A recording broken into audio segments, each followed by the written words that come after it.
എല്ലാവർക്കും ജോഷസ് വേൾഡിന്റെ മറ്റൊരു വീഡിയോയിലേക്ക് സ്വാഗതം. ഈ യാത്ര എങ്ങോട്ടാണെന്നല്ലേ?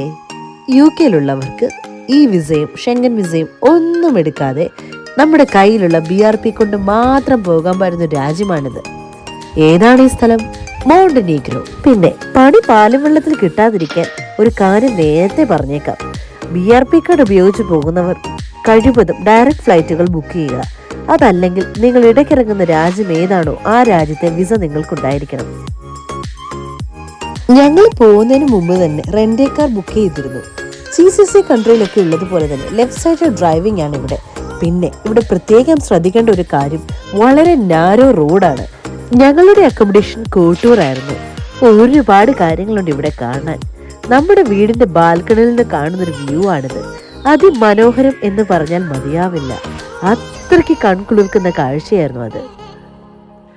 ഒരു കാര്യം പ്രത്യേകം ഓർമ്മിപ്പിക്കുവാനുള്ളത്, കുറച്ച് യൂറോ കയ്യിൽ കരുതുന്നത് വളരെ ഹെൽപ്ഫുൾ ആയിരിക്കും. എല്ലാ സ്ഥലങ്ങളിലും കാർഡ് ആക്സെപ്റ്റ് ചെയ്യില്ല. സോ നമ്മൾ പിന്നെ അന്നേരം വലഞ്ഞു പോകരുതല്ലോ. ഫസ്റ്റ് ഡേ തന്നെ ഞങ്ങൾ കോട്ടൂർ എക്സ്പ്ലോർ ചെയ്തു. ഓൺലൈൻ വഴിയായും ഡയറക്റ്റായും നിങ്ങൾക്ക് സ്പീഡ് ബോട്ട് ബുക്ക് ചെയ്യാവുന്നതാണ്. ഞങ്ങൾ ആദ്യം പോയത് സബ്മറൈൻ ടണലിലേക്കാണ്.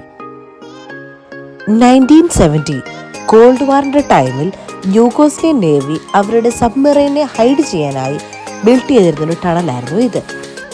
അടുത്തത് ലേഡി ഓഫ് റോക്സ് ആയിരുന്നു. 20 മിനിറ്റോളം ആ പള്ളിയിൽ സ്പെൻഡ് ചെയ്യാനായി ഞങ്ങൾക്ക് ടൈം കിട്ടി. ഒരു നടുക്കടലിൽ ഇത്ര മനോഹരമായ ഒരു പള്ളി, അത് ശരിക്കും ഞങ്ങളെ അതിശയിപ്പിച്ചു കളഞ്ഞു. ദാ എത്തി നമ്മുടെ ഹൈലൈറ്റ്, ബ്ലൂ വാട്ടർ കേവ്. 1 മണിക്കൂറോളം ഏകദേശം ഇവിടെ സ്പെൻഡ് ചെയ്യാനായി നമുക്ക് കിട്ടും. അതെന്തിനാണെന്നല്ലേ? നടുക്കടലിൽ നമുക്ക് ഇറങ്ങാം.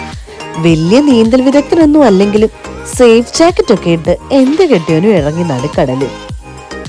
പുള്ളി അത് ശരിക്കും ആസ്വദിച്ചു. പിന്നെ വന്നതിന്റെ ഓർമ്മയ്ക്കായി ഒരു സെൽഫി ഒക്കെ എടുത്ത് ഞങ്ങൾ പെതിയെ അവിടുന്ന് തിരിച്ചു. പിന്നെ ഫുഡടിയൊക്കെ കഴിഞ്ഞ് കോട്ടൂർ ബേ ഒക്കെ കണ്ട് കോട്ടൂർ കേബിൾ കാറിലൊക്കെ കയറി പെതിയെ സ്ഥലം വിട്ടു. വീട്ടിൽ ചെന്ന് എല്ലാവരോടും അടുത്ത ദിവസത്തേക്കുള്ള പ്ലാനിങ് ആയിരുന്നു. അടുത്ത ദിവസം പോകുന്ന വഴി അതിമനോഹരമായ കാഴ്ചകളായിരുന്നു. ഒരുപാട് കുന്നുകളും മലകളും, ആ മലകളെ ചുംബിച്ചു കിടക്കുന്ന കടലും. ജീവിതത്തിൽ ഇത്രയും മനോഹരമായൊരു സ്ഥലം ഞാൻ വേറെ കണ്ടിട്ടില്ലായിരുന്നു. സെക്കൻഡ് ഡേ ഞങ്ങൾ സ്റ്റാർട്ട് ചെയ്ത് ബ്ലാക്ക് ലേക്കിൽ നിന്നായിരുന്നു. ജോഷുകുട്ടൻ പിന്നെ വെള്ളം കണ്ടപ്പോഴേ കളിക്കാൻ തുടങ്ങി. ഈ കാണുന്നതാണ് ധാരാക്കനിയോൺ. ഇവിടെ ഒരു പ്രധാനപ്പെട്ട അട്രാക്ഷൻ ഉണ്ട്, സിപ്പ് ലൈൻ. ഈ വരുന്നത് ആരാണെന്നല്ലേ? എന്റെ കെട്ടിയോ മിസ്റ്റർ ജിബിൻ തോമസ്. പുള്ളിക്ക് ഇത്രയും ധൈര്യമുണ്ടെന്ന് എനിക്ക് അന്നാണ് മനസ്സിലായത്. ഒരുപാട് ഹെയർ പിന്നുകൾ കവർ ചെയ്തായിരുന്നു നമ്മുടെ യാത്ര കേട്ടോ. എന്റെ ലൈഫിൽ ഞാൻ ആദ്യമായിരുന്നു അത്രയും ഹെയർ പിന്നുകൾ കണ്ടത്. ഈ രാജ്യത്തെ വേറിട്ട് നിർത്തുന്ന മറ്റൊരുപാട് കാര്യങ്ങളുണ്ട് കേട്ടോ. ഈ രാജ്യത്തിന്റെ കൾച്ചർ, ഇവിടുത്തെ ആളുകൾക്ക് നമ്മളോടുള്ള ഒരു റെസ്പെക്ട്, അത് പറയാതിരിക്കാൻ പറ്റില്ല. വളരെ കോപ്പറേറ്റീവായുള്ള ആൾക്കാരാണ് ഇവിടെ. പിന്നെ ഫുഡിന്റെ പ്രൈസ് ആണേലും മറ്റ് സാധനങ്ങളുടെ പ്രൈസ് ആണേലും നമ്മുടെ കയ്യിൽ ഒതുങ്ങുന്നതാണ് കേട്ടോ. അത്യാവശ്യം ബഡ്ജറ്റ് ഫ്രണ്ട്ലി ആയ ഒരു സ്ഥലമാണെന്ന് തന്നെ പറയാം ഇത്. ബുധുവ, ഇതാണ് ഇവിടെ കണ്ടിരിക്കേണ്ട മറ്റ് പ്രധാനപ്പെട്ട ഒരു സ്ഥലം. നമ്മളിപ്പോൾ നിൽക്കുന്നത് ബുധുവ ഓൾഡ് ടൗണിലാണ്. അവിടുത്തെ കുറച്ച് ഭംഗിയൊക്കെ ആസ്വദിച്ച് ഞങ്ങൾ നേരെ അവിടുത്തെ ബീച്ച് സൈഡിലേക്ക് വിട്ടു. ബീച്ച് എന്ന് പറഞ്ഞാൽ 1ഉം 2ഉം അല്ല കേട്ടോ, ഒരുപാട് ബീച്ചുകളുണ്ട് ഇവിടെ. ഇവിടുത്തെ ബീച്ചിൽ ഇച്ചിരി തിരക്ക് കൂടിയപ്പോൾ ഞങ്ങൾ ഇവിടുന്ന് പെതിയ സ്ഥലം വിട്ടു മറ്റൊരു സ്ഥലത്തേക്ക്, സ്വെറ്റി സ്റ്റീഫൻ ബീച്ചിലേക്ക്. ബഹ്റിൽ നിന്ന് പോന്നു കഴിഞ്ഞ പിന്നെ ഏറ്റവും നന്നായി ബീച്ച് ആസ്വദിച്ചത് ഇപ്പോഴാണ്. ചേഞ്ചിങ് ഫെസിലിറ്റീസും ഇവിടെ അവൈലബിൾ ആണ്.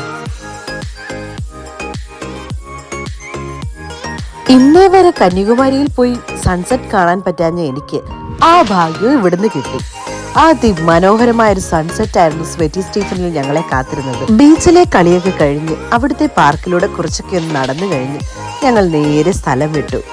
അടുത്ത ദിവസം പോയത് മോണ്ടനീഗ്രോയുടെ നയാഗ്ര വാട്ടർഫോൾസിലേക്കാണ്. ഇത് ഒരു ആർട്ടിഫിഷ്യലായി ഉണ്ടാക്കിയതാണോ നാച്ചുറൽ ആണോ എന്ന് സത്യം പറഞ്ഞാൽ എനിക്കറിയില്ല. പക്ഷെ കാണാൻ നല്ല ഭംഗിയായിരുന്നു.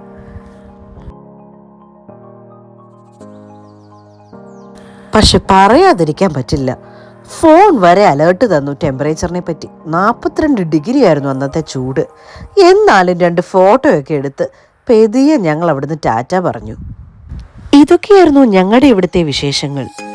മോണ്ടനീഗ്രോ, നീ അതീവ സുന്ദരിയാണ്.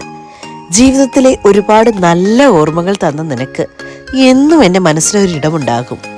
മാ സലാമ until we meet you next time.